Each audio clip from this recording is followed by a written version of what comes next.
High বন্ধুরা, আজ আমরা বেলের শরবত নিয়ে চলে এসেছি। প্রথমে একটা বেলকে ভেঙে আমরা তার কাইগুলোকে বের করে নিয়েছি, যতটা সম্ভব হাতে ছেঁকে নিয়েছি।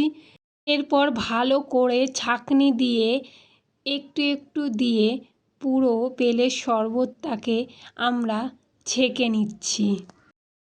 দেখুন প্রায় ছাঁকা হয়ে গেছে। এরপর আমরা কিছু উপকরণ দিয়ে দেব। দেখুন কি সুন্দর কালারটা বেলের।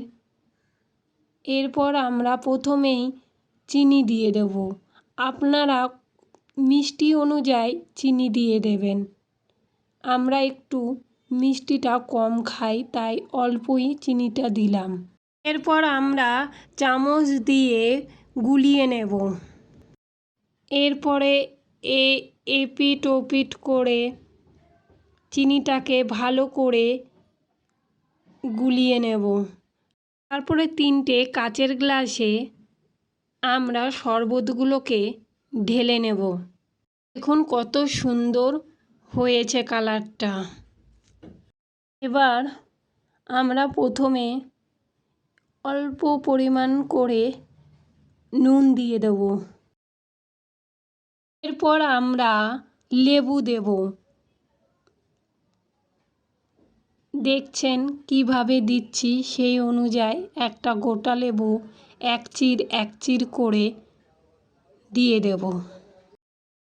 এরপর আমরা পরিমাণ মতন বিট নুন দিয়ে দেব। আপনারাও আপনাদের পরিমাণ মতন বিট নুন দিয়ে দেবেন। তারপরে চামচে করে একটু নাড়িয়ে নেব। আপনারা এই গরমে এই শরবতটা বানিয়ে দেখুন, খুব ভালো লাগবে, টেস্টি লাগবে আর মনটাও ভালো লাগবে। আপনারা এটা বাড়িতে ট্রাই করতে পারেন। খুব অল্প সময় লাগে এটা বানাতে। তারপরে আমরা 2-4টে করে বরফ দিয়ে দেব। আপনারা এর মধ্যে টেস্টের জন্য জলজিরাও দিয়ে দিতে পারেন, তাতে স্বাদটা আরও বেড়ে যাবে।